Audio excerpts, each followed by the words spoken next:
Bonjour et bienvenue à Le Français avec KJ. I am KJ and I will be your host today. We are continuing our series about Charline, and let's not forget where we left her last time. She had come downstairs already to meet Arthur and found him outside talking to another woman. Good Lord. So we have to pick up the story and find out what happens. But before we do, let's remind ourselves of our goal. Our goal is to write 100-year words, use the Passé Composé and the Imparfait, and whatever other devices and linguistic tools we have in our toolbox to demonstrate that we are proficient with the use of the French language and grammar. So let's review our characters because we need to remember who they are and what their motivations are. So first we have Charline. Charline is all those adjectives, sérieuse, indépendante, discrète, et seule. She wants to finish her education with no drama. Elle veut finir ses études sans histoire. Then we have Arthur, her friend that she just recently met. Il est sérieux, discret, patient, mystérieux. Okay, il est ambitieux, mais il n'a pas beaucoup d'argent. So he has to work his way through school. This leads to a little mystery. We also have Charlene's friend, Najat. Najat est curieuse, discrète, aimable, positive et bonne amie. Elle veut protéger et soutenir son amie. So she wants to protect and support her friend. That's her objective. There's also the mystery woman. Hélène, elle est très belle, jeune et gentille. Elle veut visiter Paris. That's the only thing we know about her right now is she's there to visit Paris. Let's get this rough draft started. Okay, so le matin suivant. Now, remember last time we used le lendemain matin? Well, that would be the next day. But this is a next day, which could be le matin suivant, like après that day. So, okay, so now we're not talking about the day after the day we were on. We're talking about the next day after that. So, le matin suivant, Charline s'est levée en retard. Elle est descendue précipitamment, mais Arthur était devant la porte de l'immeuble. Elle ne pouvait pas sortir sans passer devant lui. Elle a pris une profonde inspiration et elle est sortie. We'll get to that mot, inspiration, pretty soon. OK. Mais elle n'avait fait que 2 pas lorsque Arthur l'appelait. Charline, bonjour Arthur, tu as l'air troublé. J'attends ma cousine Hélène. Elle est descendue pour chercher du café. Tu m'attends devant le bâtiment, je ne suis pas une enfante, Hélène a dit. Ah, j'ai raté le bus, Charline a dit. Je t'amène, Arthur a dit. Ils sont tous les trois montés dans sa voiture. Okay, so let's pick up the story and talk about the grammar. All right, so le matin suivant, Charline s'est levée en retard. She's back to her old habit of getting up late. Such a diva. Okay, so elle est descendue précipitamment, mais Arthur était devant la porte de l'immeuble. Elle ne pouvait pas sortir sans passer devant lui. All right, so here's a couple of things. One, this adverb, précipitamment, merely means like kind of in a hurry quickly. Okay, but notice it comes after this whole passé composé. And so here's the thing. If it's a longer adverb, we're not going to stick it in the middle of a passé composé. We're just going to put it at the end of the sentence. All right? That's basically how it works. Remember, last time I did say that generally adverbs go directly after the verb.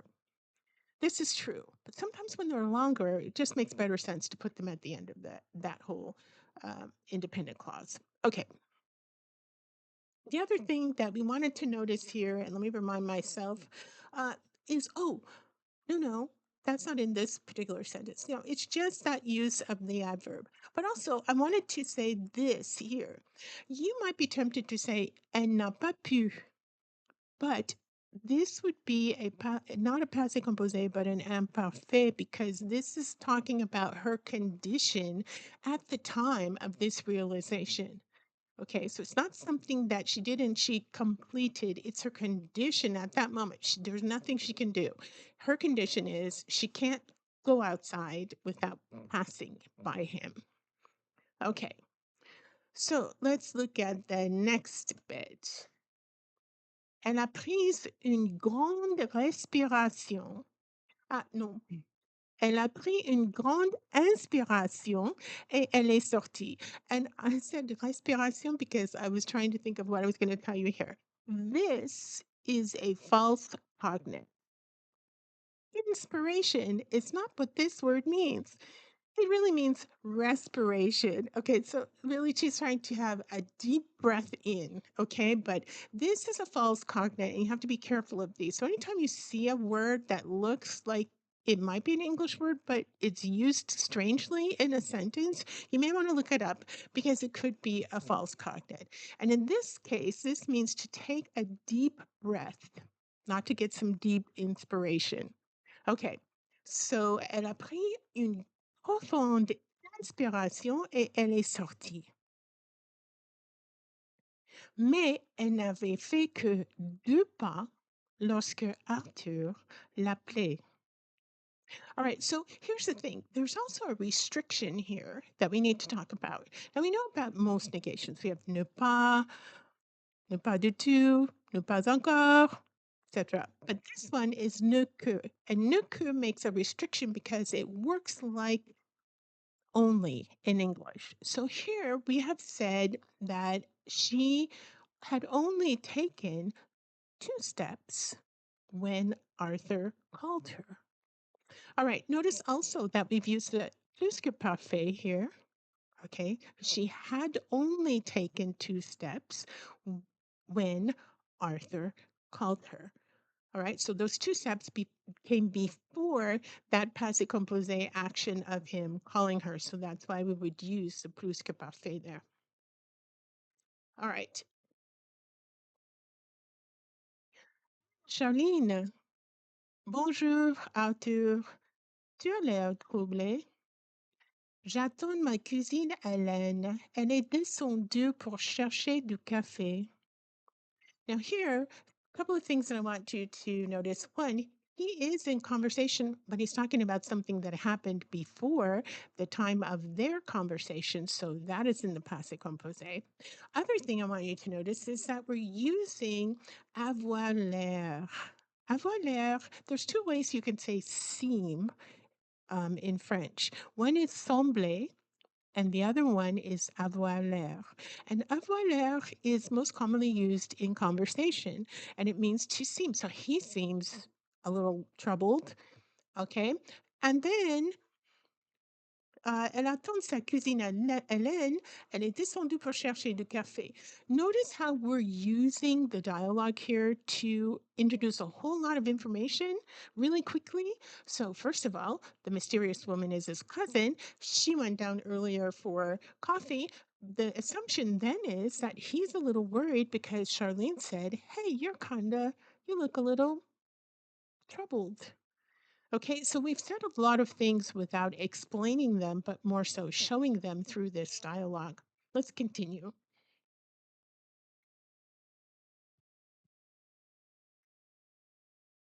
Tu m'attends devant le bâtiment? Je ne suis pas une enfante, Hélène a dit. J'ai raté le bus, Charline a dit. All right, so here's a couple of things. While we're speeding up the pace of the story, what's happening standing there in front of the building? So first, Hélène arrives. We don't have to say she's annoyed. We can say that by the questions that she asks. And that really should be more like an exclamation point. But you're waiting for me in front of the building? I'm not a child, is what she's saying. Okay, so she's annoyed. And j'ai raté le bus, Charline is saying because, oh God, she is just annoyed. And at this particular point, what she's saying is, more than I'm annoyed that I missed the bus. But like, I really don't have time for this silly cinema that you two are doing. I'm supposed to be drama free, so I don't even want to know about this, is what she's saying. But Arthur comes through again. And yes, the dialogue. We're using the dialogue to tell this story. Arthur comes through again. He says, Je t'amène, Arthur a dit, et ils sont tous les trois montés dans sa voiture. Now, there's a couple of things that we need to think about here. First of all, this statement is not a question. It's an offer that is kind of like an imposition. You know, it's one of those offers that you kind of ask yourself, like, how did I get tricked into this? This is how. Someone makes a suggestion that really isn't a question. It's like, hey, I'm going to do this for you. And now you have to figure out some way to weasel out of it. Yeah, that's how that happens. Um, so, and that's how you do it. You just make a statement in French, okay? And then ils sont tous les trois montés. Here we have mixed company, even though there's one guy and two girls. Really, it has nothing to do with majority. Anytime there's mixed company, the agreements are always masculine. So do you remember that? And yeah, that's pretty much everything that happens here. Notice again that the dialogue is telling the story for us at this particular point, which is the only way we could get this much information done in 100 words. So I suggest that you rewind this video as many times as necessary to really make sure that you understand how we've used the conjugations here. And if you have any questions, be sure to leave them in the comments, or you can send me an email. Try to write a short story with me. I'd love to read what you're writing, and I will give you feedback if you want. But I really think that's great to write, and it's great to write and share because that really helps you to write the best material that you can. We're going to add to this in the next. There's only 2 sequences left, as you recollect, because you know it's supposed to be only 5, but I think we're going to wind up with 6 because of the way the story is panning out. But that's okay. And yeah, I think that we're coming along. Let me know how you're doing. If you have any questions, don't hesitate to ask.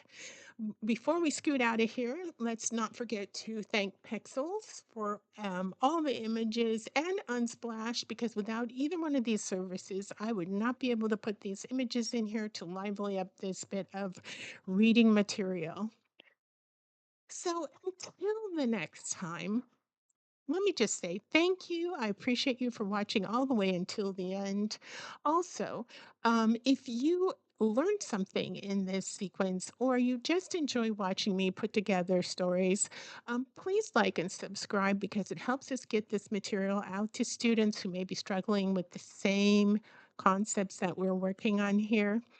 So until the next time, again, do take care and thank you so much for watching. À bientôt.